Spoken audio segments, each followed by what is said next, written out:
Olá pessoal, eu sou o Leandro e eu vou apresentar a tarefa 1 da disciplina de Automação Avançada na Universidade Federal de Lavras. E o projeto consiste basicamente na simulação de uma corrida de veículos autônomos. Bom, as tecnologias utilizadas, a gente utiliza o sistema operacional do Android e a gente utiliza um emulador do sistema Android com um Device API 35. E o ambiente de desenvolvimento ele é feito no Android Studio na versão 2024 1.2. E a linguagem de programação utilizada para desenvolver as classes e as rotinas do nosso projeto são na versão 8 do Java. Todos os códigos apresentados aqui estão disponíveis no meu repositório do GitHub, que é o Autonomous Vehicle Simulation. Então, vocês podem conferir lá. E para a criação dessa corrida, eu tenho duas imagens principais, que é a imagem da pista, é uma imagem PNG, ela tem 800 pixels de largura e 600 por 600 de altura.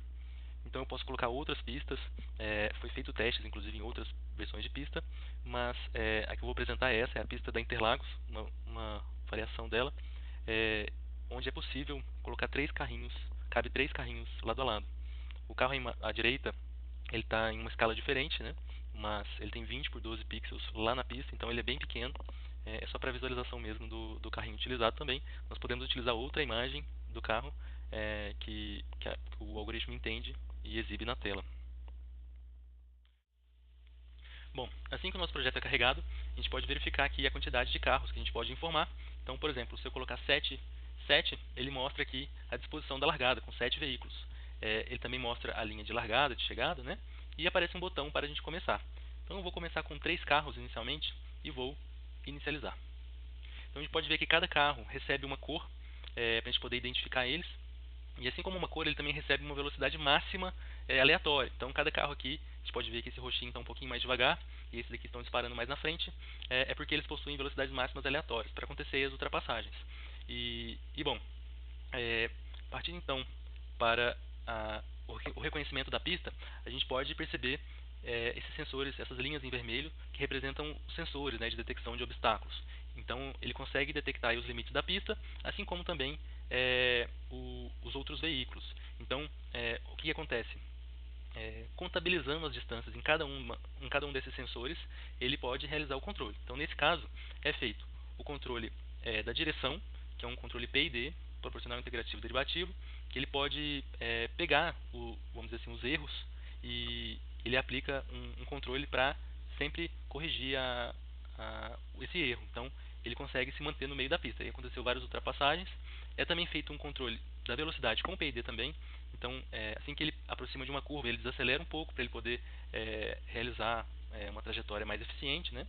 Então, é feito esses dois controles que eu vou mostrar os códigos mais a seguir. Então, a gente pode ver o FPS sendo exibido aqui em cima, também o tempo decorrido, né? E a gente pode pausar a aplicação. Então, quando a gente pausa tudo que é congelado, né? A gente pode voltar a começar e vou pausar novamente. E aqui embaixo a gente pode ver algumas informações dos carros. Então, para cada carro é contabilizado uma série de informações e eu apresento aqui como um acompanhamento da corrida a quantidade da distância percorrida em pixels. Então, nós temos um carrinho, o carrinho 3, que está bem atrás aqui com 21 mil pixels percorridos. Nós contabilizamos também as voltas. Então, os dois carrinhos na frente já deram 8 voltas e o carrinho 3 deu 7 voltas. E as velocidades, né? Então, lembrando que nas curvas os carrinhos diminuem a velocidade e também quando eles têm velocidades máximas aleatórias. E as penalidades. Então a gente pode ver que os dois carrinhos, aqui o 2 e o 3, receberam penalidades.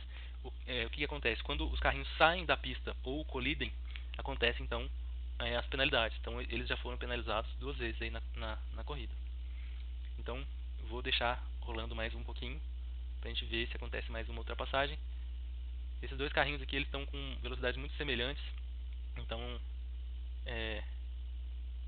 eles sempre vão talvez seguir dessa forma e provavelmente vão ultrapassar o roxo.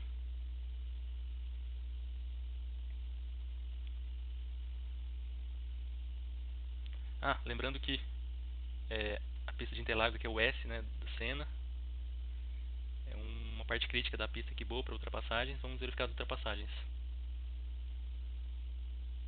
Oh, Então, para mostrar os códigos utilizados, as partes principais, eu vou abrir o meu Android Studio, a IDE. E bom, o projeto é feito com 7 classes. Então, começando com a Main Activity, é ela que inicializa a minha aplicação e ela contém todos os elementos de interface, então o campo de texto, os botões e a própria Game View, que é onde realmente acontece a corrida, com a pista, os carrinhos, uma interação com várias imagens que é em Canvas, e a Game View reúne todos os elementos da corrida dentro da interface. Então, partindo para a Game View, a Game View é uma classe que lista todos os objetos da corrida. Então nós temos várias array lists, né? Então temos a car placeholder, a car position. A car é a classe que estende de threads. Então temos aí o conceito de programação paralela, né? Então os carros funcionam simultaneamente, independentemente também. Então é um bônus que eu desenvolvi desde o início para que ele vai ser cobrado na tarefa 2, mas eu já iniciei na tarefa 1 com o conceito de threads. Então a car ela tem vários atributos, vários métodos, porque é onde acontece a detecção dos obstáculos, dos outros carros. Eu vou explicar partes principais dele adiante, então aqui eu só estou concentrando em mostrar todas as classes. Temos a car placeholder, que é uma classe muito interessante, que são aqueles carrinhos cinzas do início, quando a gente está definindo a quantidade de carros que participam da corrida. Então eu faço esse car placeholder, que é um carro sem a questão da detecção, sem a questão do movimento. Ele é simplesmente para exibir as imagens cinzas dos carrinhos para definir a largada. Temos também a car position, que é uma classe também muito interessante, porque eu tenho que definir quais são as posições de largada. Então cada posição de largada tem um ponto x e y, um ângulo também, que os carrinhos iniciam de acordo com a pista, tem um ângulo diferente, né? E uma cor também. Então, quando eu instancio as posições de largada, eu defino x e y de cada um. Nesse caso são 8 posições de largada, e cada posição tem a cor de um carrinho. Poderia ser aleatório, mas nesse momento eu defini as cores para cada carrinho na hora da largada. E os car placeholders utilizam dessas posições também para criar a largada, né? E assim que a pessoa inicia, a instância de carros, que aí tem os métodos setup, startup, starting positions, que são para inicializar as posições de largada, né? E temos também o método create car placeholders, que é onde, baseado na quantidade de carrinhos que eu escolher, ele cria os carrinhos de placeholders. E depois, quando eu colocar em começar, ele vai ler as posições e o número de carros definido e criar realmente os carros, né? Inclusive eles vão iniciar as threads deles todos. Então, só para finalizar a apresentação das classes, temos também a classe track, que é a pista em si. E bom, ela contém elementos de tratamento de imagem. Então eu estou utilizando Canvas, então a pista é um bitmap. Então eu pego a imagem em PNG da pista e eu posso instanciar ela no Canvas do GameView como um bitmap. Eu utilizo as classes Bitmap Factory e os métodos createScaleBitmap para redimensionar essa imagem na largura que eu quero. E também posso criar a linha de chegada, que aí eu utilizo o recurso do Canvas, que é o React, né, com os pontos da largada. E eu posso desenhar no Canvas esses elementos de bitmap. E temos também a classe PID-Controller, que é onde eu faço a questão do controle, baseado na constante proporcional, na constante integral e na constante derivativa, que são os parâmetros que eu defino do controlador PID, baseado em tentativas de erro ali. Eu defini os valores que eu acho mais interessantes e assim é feito o tratamento do erro, né? Eu consigo fazer retornar um valor de saída controlada, né, para direção e velocidade. Bom, para realizar a detecção dos obstáculos, dos limites da pista pelos sensores do carrinho, eu acho importante mostrar esse método da classe Car, que é a Update Sensors. Então, basicamente, eu vou calcular a distância para cada sensor e armazenar aqui no Array Sensor Map. Então, esse método Calculate Distance for Sensor, ele basicamente, eu passo um ângulo em qual sensor que eu estou medindo, então é o sensor do ângulo 30, então ele pega esse ângulo, soma com o ângulo atual do carrinho, converte para radianos, né? E ele pega ali a posição do deslocamento em x e em y. Aí, bom, ele faz uma repetição, um loop com um while, para ele percorrer essa linha, né? E até chegar na detecção na distância máxima, que é essa detection distance. Então, por exemplo, se ele medir 40 pixels, ele vai percorrer essa distância até 40 pixels. E então ele checa uma posição no x e y e verifica se tem alguma colisão, tanto na pista quanto com outros carros, e retorna a distância. Então ele incrementa ele vai incrementando essa distância até a distância máxima, e assim ele consegue retornar a distância detectada. E assim ele pode, por exemplo, fazer outros processos, como o controle de direção e de velocidade. Então, nesse caso aqui, é para fazer o erro tanto dos sensores da esquerda e da direita. Então, ele consegue fazer um erro para ser utilizado no controle PID. Então, ele consegue esse erro.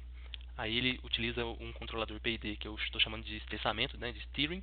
Então, ele retorna uma correção e eu incremento aqui no ângulo essa correção, baseado no controlador. Então, essa é uma parte interessante, que é a detecção pelos sensores.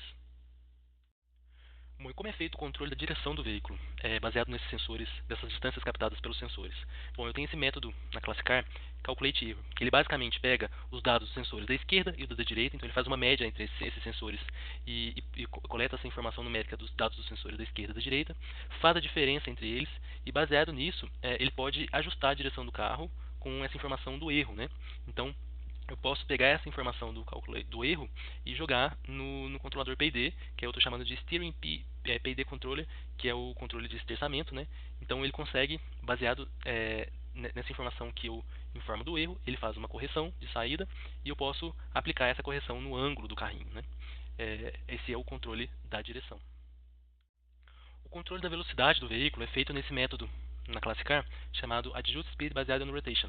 Então, baseado na correção lá da direção, ele pega essa informação e ele vai conseguir coletar uma velocidade desejada.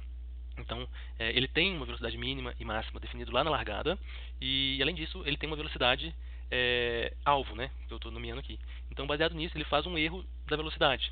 E claro, tem uma zona morta aqui para não ter muitas variações, e baseado nisso, ele joga no controlador PID, que é o Speed PID Controller, e ele vai conseguir fazer um ajuste suave da velocidade. Então, ele consegue aplicar esse ajuste, ele consegue ficar nesses limites estabelecidos.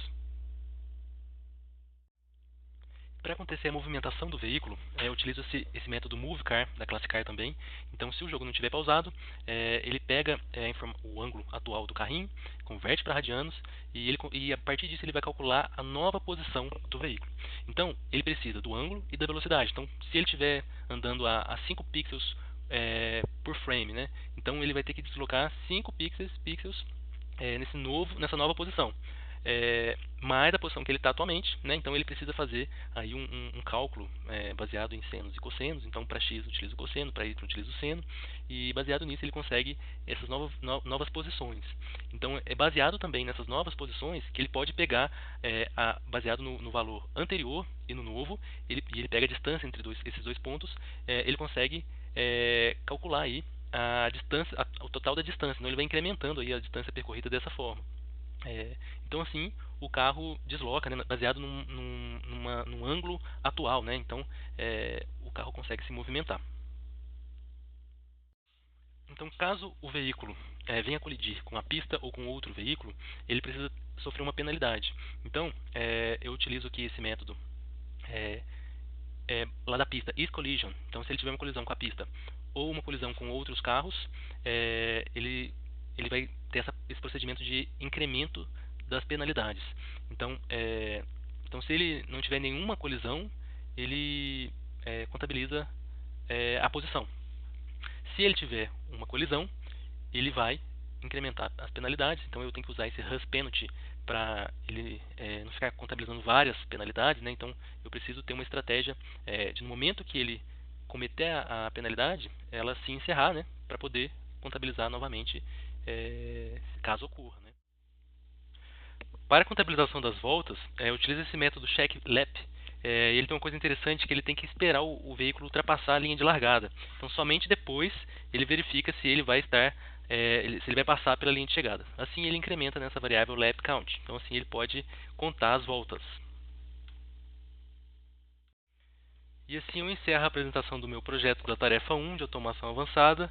Muito obrigado.